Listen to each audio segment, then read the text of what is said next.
probably seen one of these, a Lego brick. But have you ever wondered how it all started and why it's called Lego? Actually, the name is much older than this plastic brick. Are you curious? Let me tell you how it all began. Many years ago, there was a skilled and hard-working carpenter named Ole Kirk Christensen. Ole was a respected carpenter with his own company, but times were hard, so he didn't have much money and had to dismiss his last worker.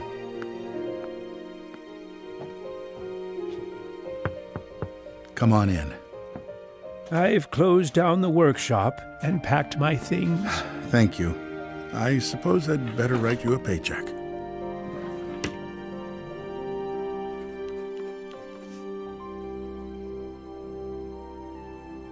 Take care.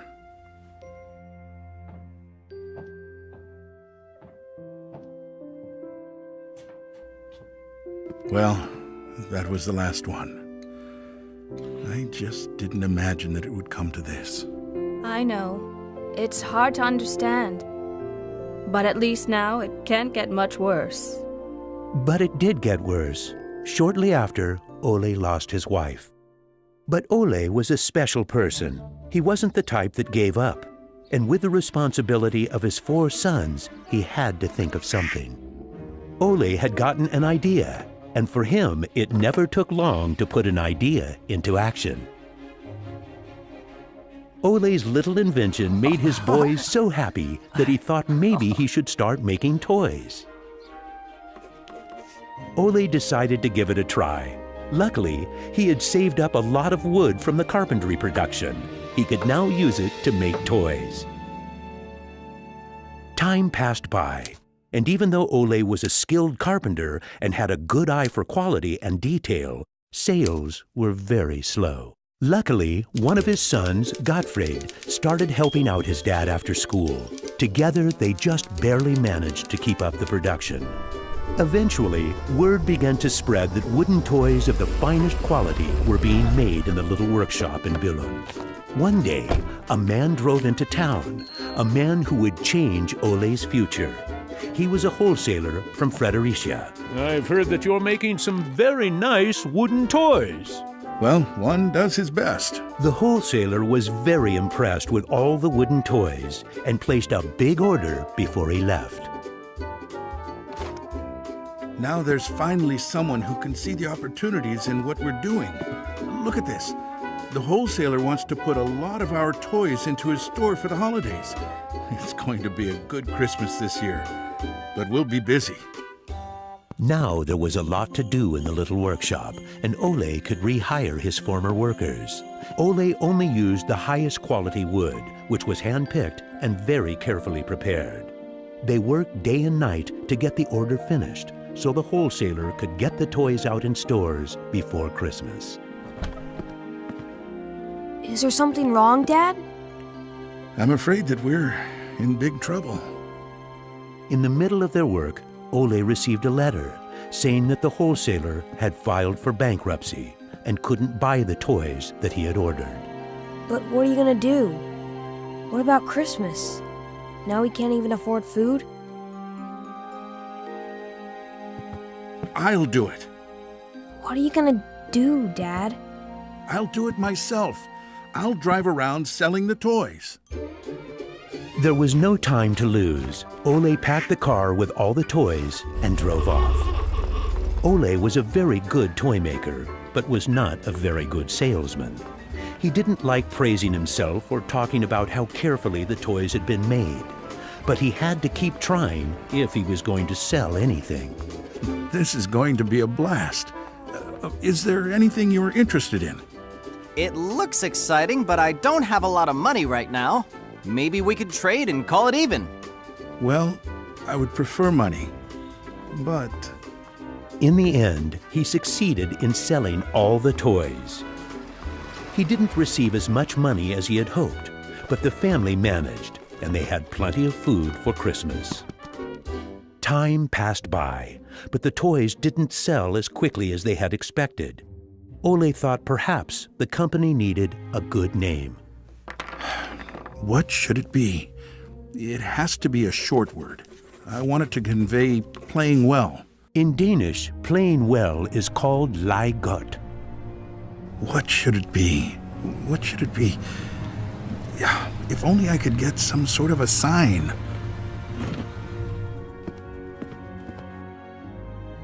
Lego. As you can see, Ole himself ended up finding a very suitable name. But what he didn't know was that in Latin, the word Lego means I put together. The name Lego was well received, and the company slowly started to move forward. We have made 3,000 crowns this year, and we have more orders than usual. Did you say 3,000 crowns? Then you need to see what I've been looking at. Even though Gottfried wasn't comfortable spending money on a milling machine, he could see that it was useful and that the quality of the toys improved. Could you finish the last batch and get it ready for shipping? I will. Dad, I've saved a lot of money for the company today. Really? How? I figured we could save money in the lacquer, so I only coated the ducks twice instead of 3 times. You what? Unfortunately, Gottfried's idea didn't go over well with Ole. Ole made Gottfried unpack all the ducks himself, give them the last layer of lacquer, and bring them back to the train station. Ole believed in high quality and not cheating his customers.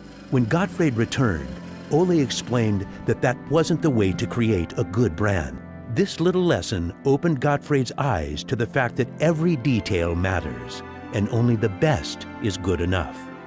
In the late 1930s, Lego was making a profit. Even when the Second World War broke out, they tried to make the best out of a difficult time. It seemed nothing could go wrong. But a stormy night in 1942 changed their luck.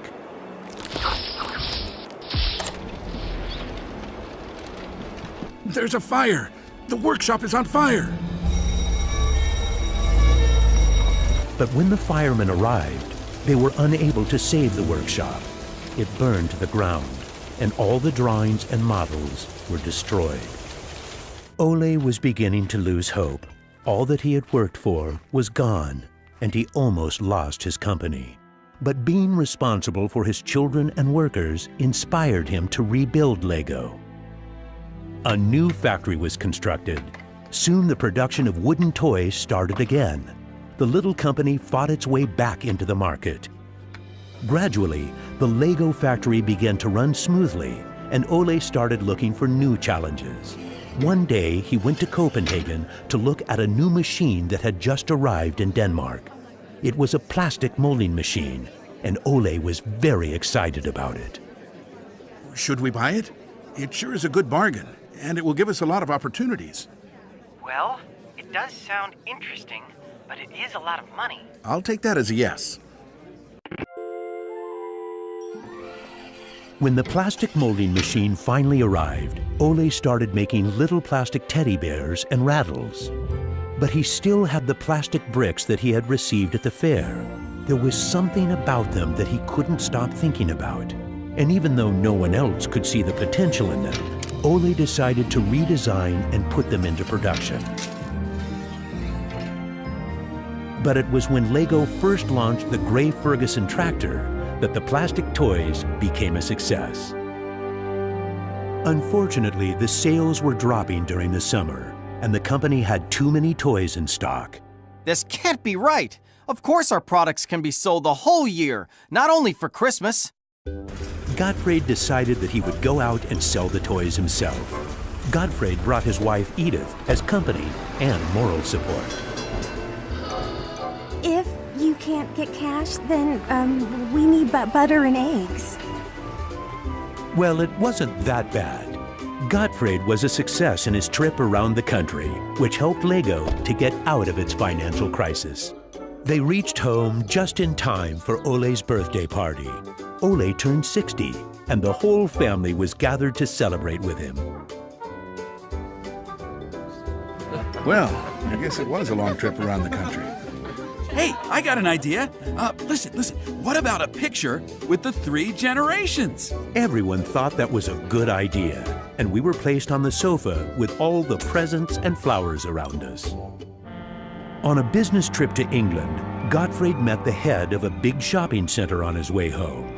They discussed the toy industry, and the conversation would be very important to the future of Lego. Damn this industry. I just think that toys are no good nowadays.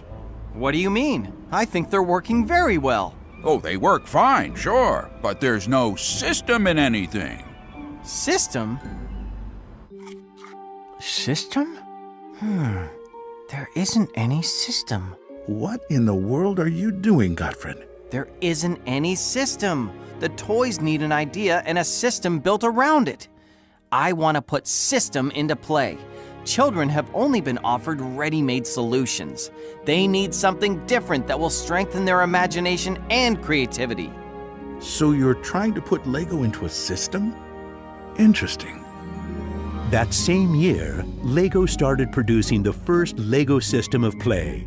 Children could now build houses from the Lego bricks. The town plan gave play a realistic town setting, and with this, children learned about traffic safety. My sisters and I could play with the new Lego system for hours. Some people said we were the luckiest children in the world because we grew up in a toy factory. It was a huge breakthrough, and Gottfried decided to try selling it outside of Denmark. The system of play was so popular that they managed to sell it to many countries. Look what I just built!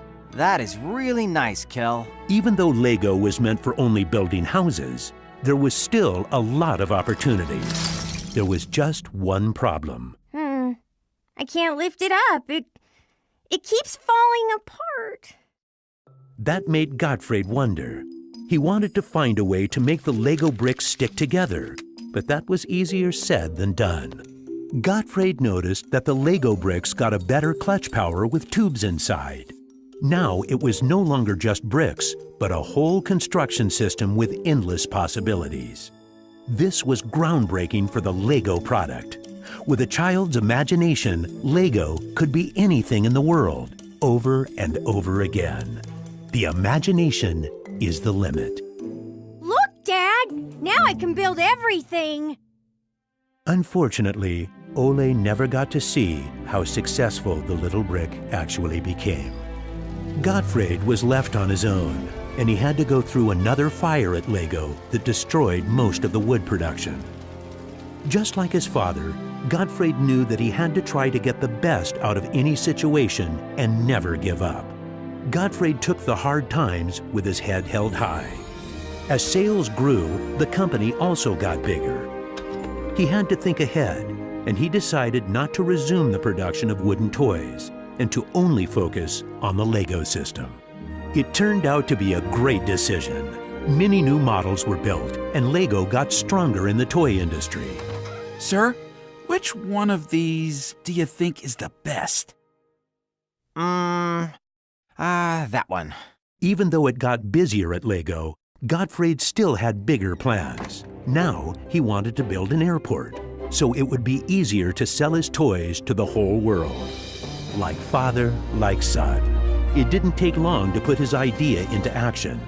Only 3 years later, Billund Airport was opened.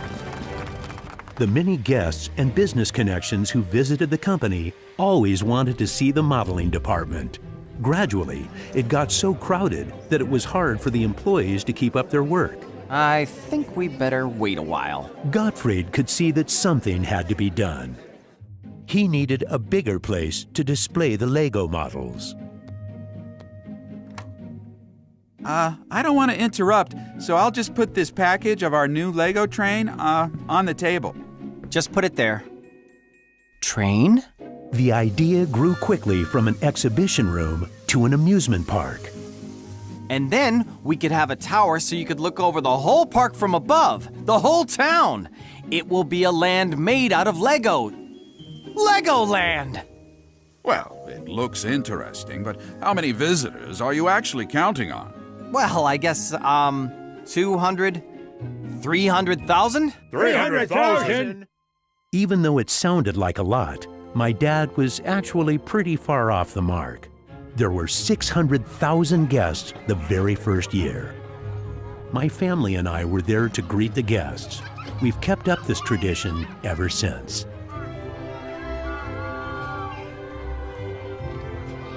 Now you know how it all began. Lego wouldn't be what it is today if it hadn't been for my grandfather's sense of quality and search for perfection. My father firmly believed in the endless possibilities of the Lego system.